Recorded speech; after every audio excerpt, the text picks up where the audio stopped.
बिस्मिल्लाहिर्रहमानिर्रहीम। अस्सलाम वालेकुम स्टूडेंट, कैसे हैं सब? ठीक ठाक। अच्छा बेटा, आज हम ना चैप्टर 8 का topic stationery wave in air column discuss करने जा रहे हैं। कल हमने पढ़ा था स्टेशनरी वेव इन ए स्टिचिंग स्ट्रिंग। आज हम पढ़ने जा रहे हैं एयर कॉलम, यानी कि एक पाइप होगा, उसमें वेव किस तरह बनती है। देखें, stationary wave can be set up in air column inside a pipe और ट्यूब। ठीक है, स्टेशनरी वेव सेट होगी बेटा एक पाइप में या ट्यूब में। एक common example of vibrating air column is an organ pipe. अब उसी कॉलम की ने एक कॉमन एग्जांपल है बेटा, क्या? Organ pipe. दोबारा देखें, स्टेशनरी वेव बनेगी एयर कॉलम के अंदर या पाइप के अंदर, उस पाइप या कॉलम की एक कॉमन एग्जांपल जो है ना, वो आर्गन पाइप है। अब हम देखते हैं आर्गन पाइप होता क्या है। आर्गन पाइप कहते हैं an organ pipe is a wind instrument. ये एक हवा का आला होता है। In which sound is produce. ठीक है, क्या पैदा होता है? इसमें साउंड पैदा होता है due to setting up of stationary wave in air column. यानी कि ये एक आर्गन पाइप एक हवा का इंस्ट्रूमेंट है जिसमें साउंड पैदा होता है स्टेशनरी वेव बनने की वजह से। ठीक है बेटा, जैसे बांसुरी टाइप वगैरह कोई भी पाइप हो ना उसमें जब हवा गुजरती है ना, स्टेशनरी वेव बनने के साथ साथ क्या होता है? साउंड प्रोड्यूस होता है। अब आर्गन पाइप की दो टाइप हैं। There are two type of organ pipe. पहली है ओपन आर्गन पाइप, दूसरी है क्लोज आर्गन पाइप। पहले हम देखते हैं open organ pipe. It is that organ pipe whose both end are open. ये ऐसा आर्गन पाइप है जिसके दोनों एंड क्या होंगे बेटा? ओपन होंगे। दूसरा close end pipe, close organ pipe. It is that organ pipe whose one end is close. यानी कि आर्गन पाइप क्या था? विंड इंस्ट्रूमेंट है। इसमें साउंड प्रोड्यूस होता है जब इसमें स्टेशनरी वेव बनती है। इसकी दो टाइप हैं। ओपन आर्गन पाइप जिसके दो, ऐसा पाइप जिसके दोनों एंड क्या होंगे? ओपन होंगे। अब क्लोज आर्गन पाइप, ऐसा पाइप जिसका एक एंड क्या होगा? क्लोज। यानी कि ये क्लोज आर्गन पाइप का ये एक एंड क्लोज होगा। ओपन आर्गन पाइप यानी दोनों एंड क्या हैं? ये वाले ओपन है। ठीक है, अब इसमें जैसे हमने कल फ्रीक्वेंसी फाइंड की थी मोड ऑफ वाइब्रेशन की, इसी तरह हम आज इसमें भी फाइंड करेंगे। पहले हम देखते हैं mode of vibration in organ pipe open at both end. ऐसा यानी दोनों एंड से जो पाइप ओपन होगा ना, उसके अंदर मोड ऑफ फ्रीक्वेंसी किस तरह बनती है। देखिए बेटा, आर्गन पाइप हमने लिया, इसकी लेंथ क्या है? एल है। बोथ एंड आर ओपन, इसके दोनों एंड क्या हैं? ये वाले ओपन हैं। Air molecule are complete free to move. यानी इसमें हवा के मालिक्यूल बिल्कुल आज़ाद मूव करना है, जो कर सकते हैं। So it act as a antinode. इधर हवा के मॉलिक्यूल जो है ना, एंड पे एंटी नोड के तौर पे एक्ट करेंगे। ठीक है, दरमियान में वो नोड्स वगैरह बना सकते हैं। अब इसकी फ्रिक्वेंसी के कुछ मोड देखते हैं। पहला जो फ्रिक्वेंसी होती है ना, उसको हम फंडामेंटल मोड ऑफ वाइब्रेशन या फर्स्ट मोड ऑफ वाइब्रेशन भी कहते हैं। बेटा ये आर्गन पाइप है, इसमें फर्स्ट मोड ऑफ वाइब्रेशन में ये इस तरह की ये वेव बनती है, यानी कि ये एयर मॉलिक्यूल इस तरह मूव करते हैं। इसमें बेटा देखें, एंड पे पाइप के एंड पे एंटी नोड बन रहे हैं, दरमियान में क्या बन रहा है? नोड। फिर क्या बन रहा है? Anti node. ठीक है, हम इस पूरी की जो लंबाई है वो है एल। बेसिकली हम फाइंड करने जा रहे हैं frequency.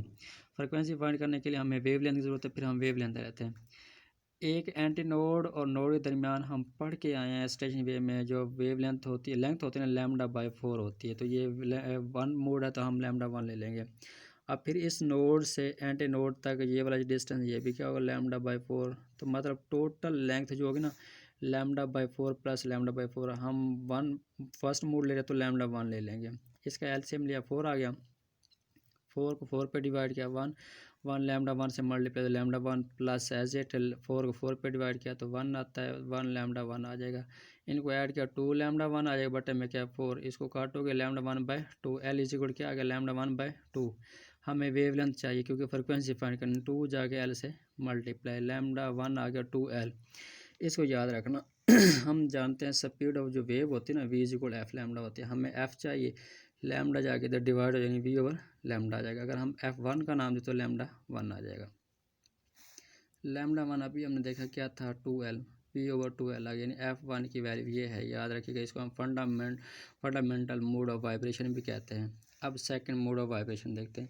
Second mode of vibration बेटा देखिए, पाइप ना 2 नोड बनाएगा। फर्स्ट मोड की पहचान क्या होगी? एक नोड बनेगा। सेकंड मोड की पहचान क्या होगी? 2 नोड बनेंगे। ठीक है, एंटी नोड 3 जाके बनेंगे। उस फर्स्ट मोड में एंटी नोड बन रहे थे 2 और सेकंड मोड में एंटी नोड बन रहे हैं 3। ठीक है, अब इसमें देखिए बेटा दो हाफ लूप और एक कंप्लीट लूप बन रही है। अब हम इसका डिस्टेंस देखते हैं बेटा, ये एंटी नोड और नोड के दरमियान डिस्टेंस होता है λ/4 प्लस एक नोड से दूसरे नोड तक डिस्टेंस होता है λ/2 होता है प्लस एक, फिर ये नोड और एंटी नोड के दरमियान क्या है λ/4। मैंने λ2 लिखा है क्योंकि ये जो सेकंड मोड ले रहे हैं टोटल लंबाई इसकी क्या है l, तो ये बराबर आ जाएगी इसकी वेवलेंथ प्लस इसकी और इसकी, तीनों का हम जो वेवलेंथ है ना ऐड करेंगे। एलसीएम लिया क्या आ जाएगा 4 को 4 पे डिवाइड किया 1 आता है, 1 λ2 से मल्टीप्लाई λ2 प्लस 2 को डिवाइड किया 2 बचता 2 इससे मल्टीप्लाई 2 λ2 आ जाएगा प्लस 4 को 4 पे डिवाइड किया 1 आते तो λ2, इनको ऐड करोगे 1 2 और ये 1 और 2 3 और ये 4 λ2/4 आ जाते, 4 से 4 कट जाएगा, l आ जाएगा λ2। हमने फ्रिक्वेंसी फाइंड करनी है f2 = क्या λ2 क्या था बेटा l, हमने पुट कर दिया। अब f2 का फ्रिक्वेंसी 1 के साथ रिलेशन देखते हैं। f1 था v/2l, हमने इसको भी यही बनाना v/2l, तो फिर क्या 2 से मल्टीप्लाई कर 2 से डिवाइड तो v/2l हो गया। इसकी जगह हम क्या लिख सकते हैं f1, तो ये f2 = 2f1 हो जाएगा। क्या हो जाएगा f2 = 2f1 आ गया। ठीक है, चलें ये था सेकंड मोड ऑफ वाइब्रेशन। अब हम देखते हैं थर्ड मोड ऑफ वाइब्रेशन। याद रहेगा बेटा फर्स्ट मोड ऑफ वाइब्रेशन में एक नोड बन रहा था, सेकंड मोड में दो नोड बन रहे थे, अब थर्ड मोड में तीन नोड बन रहे हैं, 1 2 3। ठीक है, एंटी नोड एक ज़्यादा हो जाते हैं, यानी 1 एंटी नोड 2 3 और 4। अच्छा, थर्ड मोड ऑफ वाइब्रेशन में फिर वही लेंथ के एक एंटी नोड और नोड के दरमियान डिस्टेंस होता है λ/4 में 3 लिखते जाऊँगा क्योंकि थर्ड मोड ऑफ वाइब्रेशन है। नोड से नोड तक डिस्टेंस होता है λ/2, फिर नोड से नोड तक डिस्टेंस होता है λ/2 और फिर नोड और एंटी नोड के दरमियान डिस्टेंस होता है λ/4। इनका एलसीएम लिया 4 आ जाता है। तो हम इसको जैसे मैथमेटिकली आपको सॉल्व करना आता है, हमने सिंप्लीफाई किया था बेटा, ये ऊपर उनका आ गया 6 λ3/4 आएगा, हम 2 पे काटें 3 λ3/2 आ जाता है। एल क्या है 3 λ3/2, हमें λ3 चाहिए, 2l के साथ जाके मल्टीप्लाई 2l = 3 λ3 लेना तो 3 इधर आके डिवाइड 2l/3। अब ये वाली वैल्यू हम वो पुट करेंगे स्पीड ऑफ वेव के फार्मूले में कि देखो v = f लैम्डा होता है, अगर हम 3 लगाएं तो थर्ड मोड यानी f3 फाइंड λ3 इधर आके डिवाइड v और λ3 आ जाएगा। f3 = v λ3 की वैल्यू अभी हमने फाइंड किया 2l और क्या था 3 ऊपर जाके मल्टीप्लाई होगा तो f3 = 3 इधर आ जाएगा, v और 2l बेटा था f1 के बराबर पीछे, तो f3 = क्या आ जाएगा 3f1। ये थर्ड मोड ऑफ वाइब्रेशन है। अब इसी तरह हम फोर्थ मोड ऑफ वाइब्रेशन लेंगे तो यहाँ पे आ जाएगा f4 = यूँ आ जाएगा f4 = 4f1। अगर हम आगे मालूम करें तो f5 = आ जाएगा 5f1 अप टू सन चलते जाएंगे nth मोड ऑफ वाइब्रेशन के लिए। nth मोड ऑफ वाइब्रेशन क्या है fn = n, ये v/2l आता है, ये v/2l क्या है f1, यानी कि fn = nf1 आ जाएगा। ये nth मोड ऑफ वाइब्रेशन की फ्रिक्वेंसी क्या fn = nf1। अब हम वेवलेंथ फाइंड करते हैं, वेवलेंथ और nth मोड बेटा यही fn और f1 की वैल्यू पुट कर देनी। fn होगा v/λn और f1 होगा v/λ1, ये दोनों वैल्यू हमने पुट की इधर, v/λn v/λ1, v से v कट गया, 1 और λn = n1/λ1 क्रॉस मल्टीप्लाई कर दो, λ1 = n आ जाता है, n λn चाहिए तो n इसके बटे में λ1/n। λ1 याद रहे बेटा हमने शुरू में फाइंड किया था वो 2l के बराबर था, λn क्या गया 2l/n।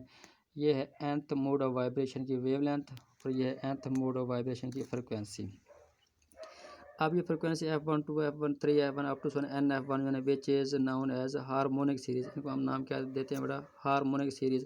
और f1 जो होता है फंडामेंटल फ्रिक्वेंसी, और इससे आगे जो होती है उसको हम ओवर ट्यून्स भी कहते हैं। ये तो था कि जब पाइप दोनों एंड से क्या था ओपन। अब हम देखते हैं जब पाइप वन एंड से क्या होगा close. Mode of vibration in organ pipe close at one end, जब एक एंड क्या होगा क्लोज होगा। लेंथ ऑफ द पाइप यही L है, at the close end wind we get anti node. ठीक है, इधर हम नोड हम जो क्लोज एंड उधर हमें नोड मिलेगा, which at open end we get anti node, यानी ओपन एंड पे हमें एंटी नोड मिलेगा। फंडामेंटल मोड ऑफ वाइब्रेशन यानी फर्स्ट मोड ऑफ वाइब्रेशन भी हम कहते हैं कि देखिए बेटा फर्स्ट मोड ऑफ वाइब्रेशन में एक नोड बनेगा, सेकंड मोड ऑफ वाइब्रेशन दो नोड बनेंगे, थर्ड मोड ऑफ वाइब्रेशन में तीन नोड बनेंगे।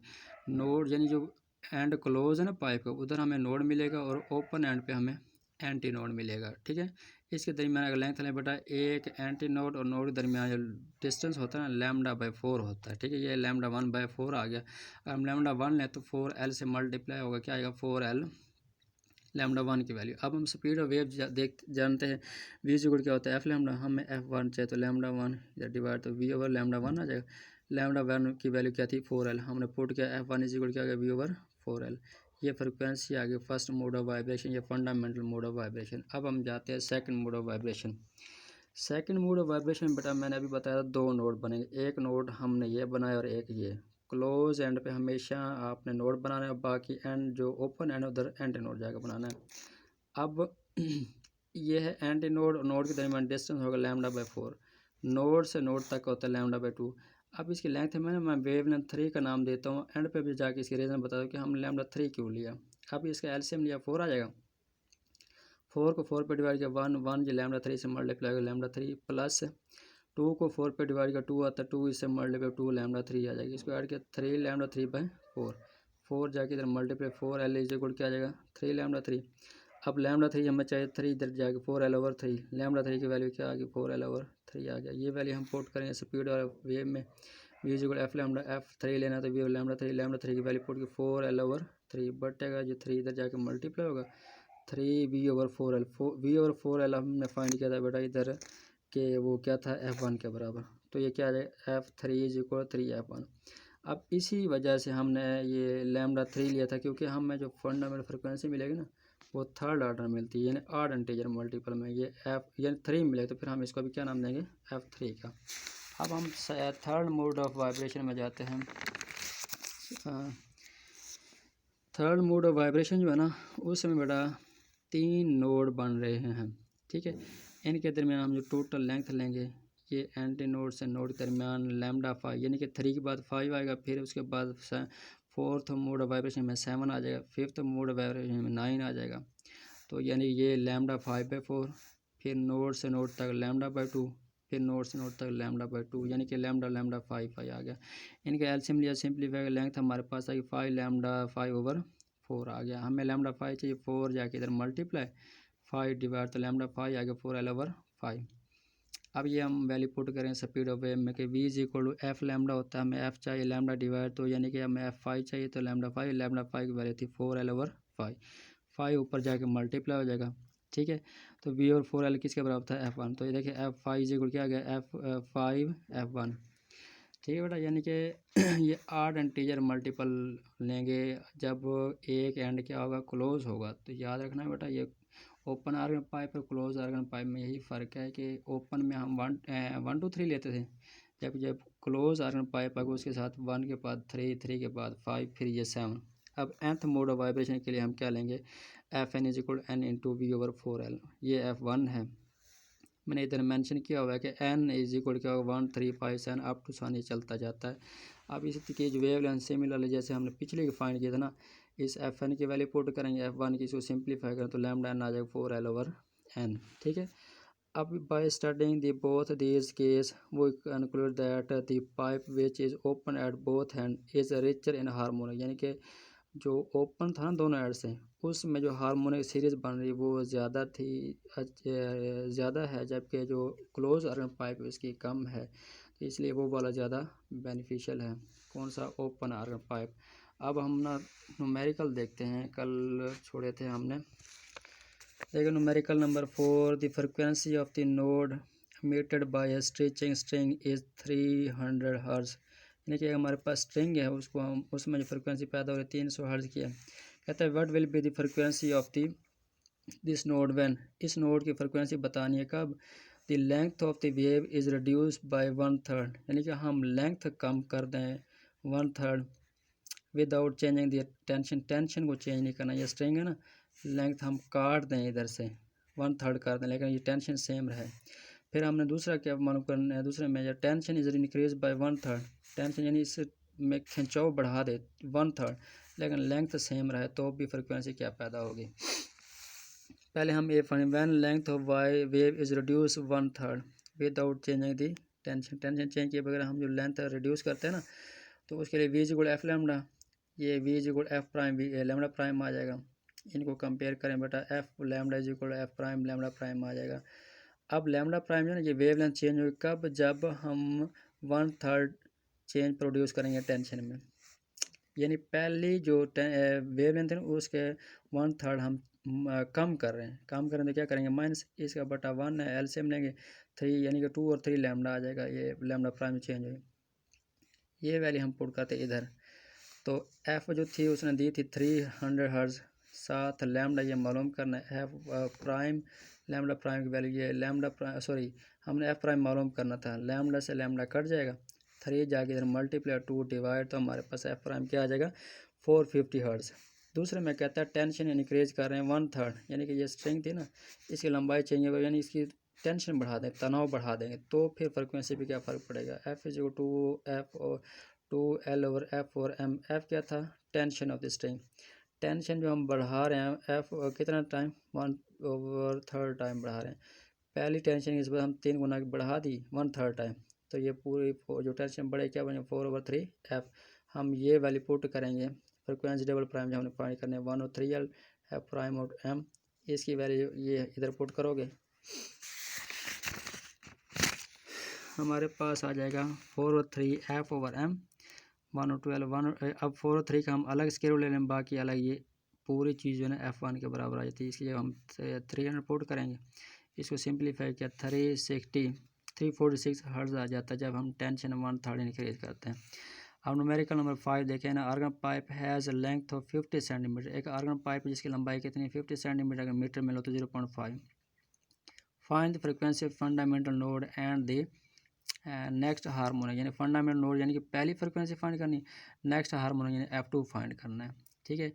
ओपन एट बोथ एंड, यानी पाइप जब दोनों एंड से ओपन होगा, स्पीड ऑफ साउंड किया है कितनी 350 मीटर पर सेकंड, फिर कहता है जब दोनों एक एंड क्या हो क्लोज हो तब भी आप ये दोनों मालूम करें। पहले हम मालूम करें जब बोथ एंड ओपन थे, FN होता है बेटा NV/2L, N हम पुट करेंगे वन की फंडामेंटल, ये F1 N की जगह 1 आ जाएगा, V उसने दिया था 350, 2 L दी थी उसने 0.5 या 50 सेंटीमीटर थी, इसे सिंप्लीफाई किया F1 आ गया 350 हर्ट्ज। नेक्स्ट मोड के लिए हम N की जगह 2 पुट, यानी इधर भी 2 आ जाएगी इधर भी 2, V की वैल्यू पुट कर दी, और यानी कि L इसको सिंप्लीफाई किया हमारे पास 700 हर्ट्ज आ जाता है F2। अब हम देखते हैं जब एक एंड क्या होगा क्लोज, एक एंड क्लोज होने के लिए FN हमने फाइंड किया था NV/4L। आज ये टॉपिक हमने क्या है फर्स्ट फाइंड करने के लिए N की जगह हम 1 पुट कर देंगे, इधर ही 1 आ जाएगी इधर ही 1 आ जाएगा, हमारे पास F1 आ जाएगा ये 1, ये V की वैल्यू 4 और ये L की वैल्यू सिंप्लीफाई 175 हर्ट्ज आ जाएगा। नेक्स्ट हार्मोनिक के लिए बेटा N3 पुट करेंगे, क्योंकि अभी हम एक एंड जो क्लोज था ना F1 के बाद क्या लिया था F3, फिर क्या लिया था F5 लिया था, ये सेकंड हार्मोनिक ये थर्ड, और यानी कि इस तरह चलता जाना। अब नेक्स्ट के लिए हम N क्या पुट 3, तो ये N की जगह 3 है इधर 3, V की वैल्यू पुट की और 4L इसको सिंप्लीफाई 525 हर्ट्ज आ जाता है ये F3, ठीक है।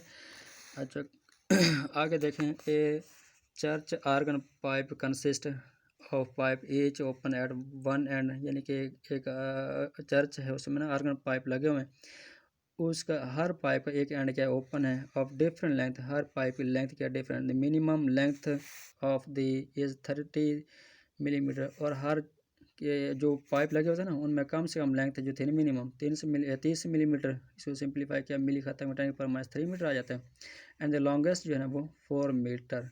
Calculate the frequency range of the fundamental, यानी कि इसके फ्रिक्वेंसी रेंज फाइंड करें, यानी F1 और F', यानी कि जब मिनिमम लेंथ होगी तो F1, मैक्सिमम लेंथ होती है F1', FN is equal NF1 होता है, हम ये 1 पुट करेंगे, मैक्सिमम L क्या आ जाएगी मैक्सिमम आ जाएगी बेटा, तो 1 ये V4L maximum sorry F inversely है लेंथ की, अगर हम मैक्सिमम फ्रिक्वेंसी फाइंड करें तो लेंथ क्या आएगी मिनिमम, ठीक है, ये मिनिमम लेंथ हम पुट की सिंप्लीफाई किया मैक्सिमम फ्रिक्वेंसी ये आ गई।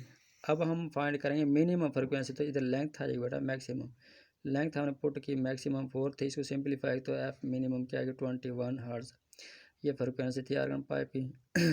ओके बेटा, खुदा हाफिज़।